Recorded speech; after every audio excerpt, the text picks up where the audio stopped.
Shalom kulam. How are you all doing? This is Yona from Eminem Hebrew, and we are back with another video to address some of our common comments. If you have not checked out this series before watching this video, please go back and watch the first couple of videos in this series.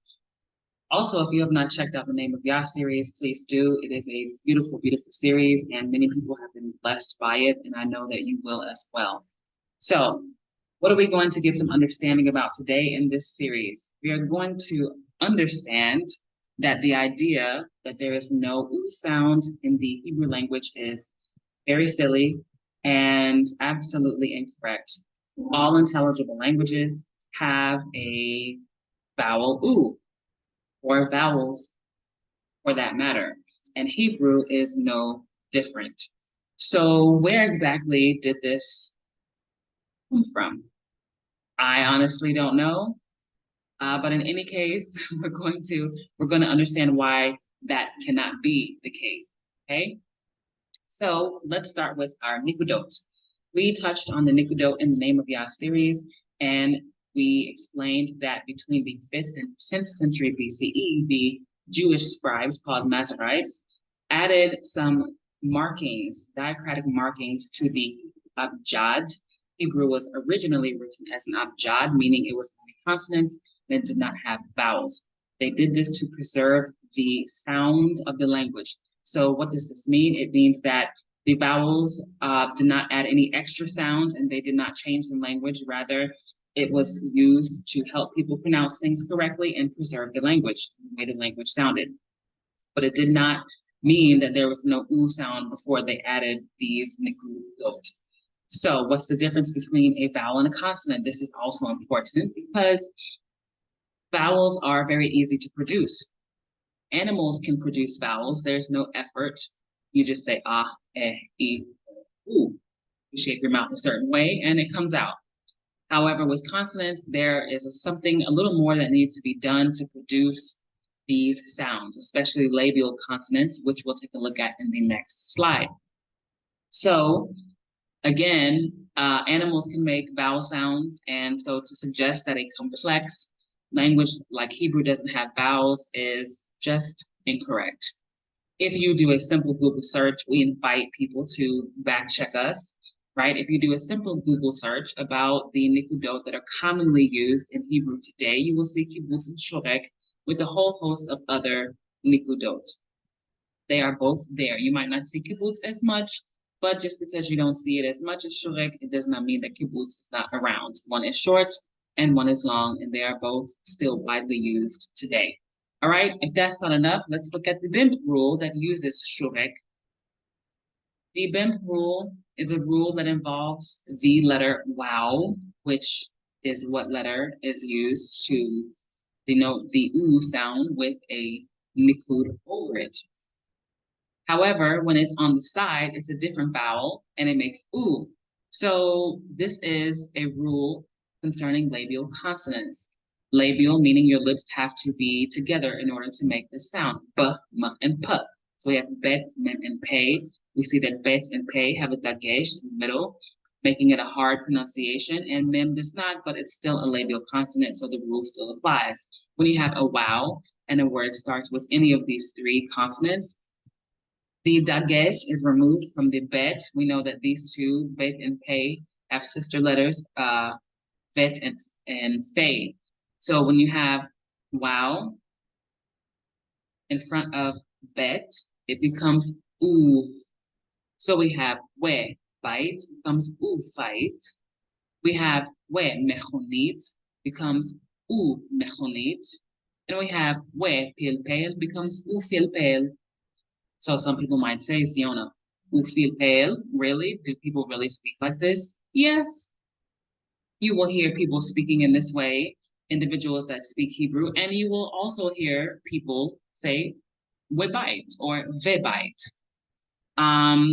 Just because people don't follow the rules all the time, it does not mean that the rule is not there or that it does not exist. Indeed, this is a rule, and again, just like the last slide with the nikudot, if you do a simple Google search about labial consonants and the wow, in the Hebrew language, you will see this rule. They might not call it the bimp, but this is what we call it so that we can remember this rule. Okay, if that's not enough, and you say, oh, Ziona, you might have made that up. I promise you I did not, okay? Yah is my witness. This is actually a thing. Here is the Shema from Deuteronomy 6:4. Shema Yisrael, Yahweh Eloheinu, Yahweh Echad. Ve'ahavta es Yahweh Elohecha b'kol levavcha uv'kol nafshecha. B'kol levavcha uv'kol nafshecha. Again, here we see shorek. How did we get from where and b to uv because of the bimp rule? So you can see the bimp rule right here in front of you. The dagesh is removed from the bet and moves over to the wow, and we now have uv kol nafshecha, uv kol meodecha.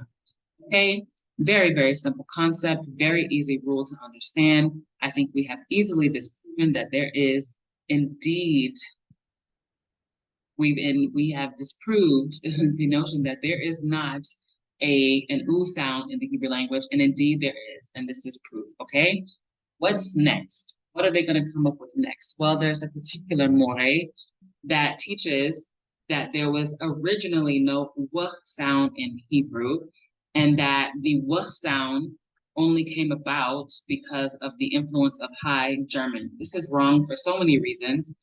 The first reason being that you cannot compare Hebrew to High German because High German did not come until centuries after Hebrew. Hebrew was first as the language of creation, and there was always a w sound.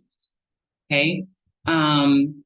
So second thing, if you know anything about German linguistics, or you know anyone that speaks German, they cannot produce the sound. And if they do, they can't produce it easily. It's not native to them, which is where we get the v from. The v. Why is this important? This is important because in 1948, we all know what happened. We don't have to go through all of the details. This is Ben Gurion. He was the first prime minister after Israel was declared its own entity. So we see here, May 14th, 1948, State of Israel is born. This is important because with this declaration, many immigrants from European countries, such as Russia, Poland, Germany, came to Israel to be converts. And so with that, they brought all of their influence to the Hebrew language. And naturally, if it's hard for you to produce one sound, over time, the sound is going to change. And that's exactly what happened, which is how we have modern Israeli Hebrew. And so you would hear ve instead of we, and you will hear that the sixth letter of the alphabet, wow, is referred to now as vav. Biblical scholars agree, most of them anyway, that it was originally w. Okay, w. So this is Bible Hub. We all use Bible Hubs. We all know what Bible Hub looks like. This is Genesis 1 and 2 from Bible Hub. And straight out the gate, we can see we haaretz, not ve haaretz, we haaretz, hayita tohu wavohu, ba, we, not ve, ba, no. Where I would think that people over at Bible Hub would know a thing or two about biblical Hebrew. So this is just another witness to say that the way or the wow was always there. Can we get another witness? Yes, we can. So there are some dialects of Hebrew spoken by different people groups that have maintained the w or the wow. And one of those people groups are the Yemenites. So the Yemenite dialect of Hebrew uses the wa still. So here we have, and Yitzhak spoke to his father. Wayomer Ishad al Abraham. Wayomer Ishad al Abraham. So we can see again here in the English phonetics, it is pronounced wa and not va or ve. There are also many songs sung in the Yemenite dialect. This happens to be one of my favorite songs. I frequently listen to this song. It's a beautiful song, and a biblical Hebrew song sung by a Yemenite Hebrew speaker. And you will not hear a ve anywhere in this song. You will hear we, okay? So there you have it.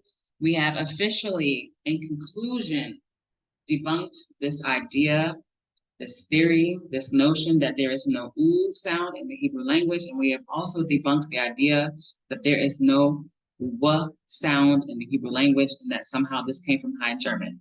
Absolutely not true. There was always an U and there still is. And there was always a wow or a W sound and there still is. So don't let anybody tell you that there is not. Thank you guys so much for coming to hang out with me for these few minutes. And I hope that that was edifying, clarifying to someone, and that it brought you some understanding. Please don't forget to like, share, and subscribe. And don't forget, we are now a part of the Patreon family. You can find us on Patreon. Thank you so much to all of our patrons, all of our supporters, not just on Patreon, but on YouTube, Facebook as well. Our students in our live classes. You guys are doing amazing. We love you all. Thank you so much. So, toda al.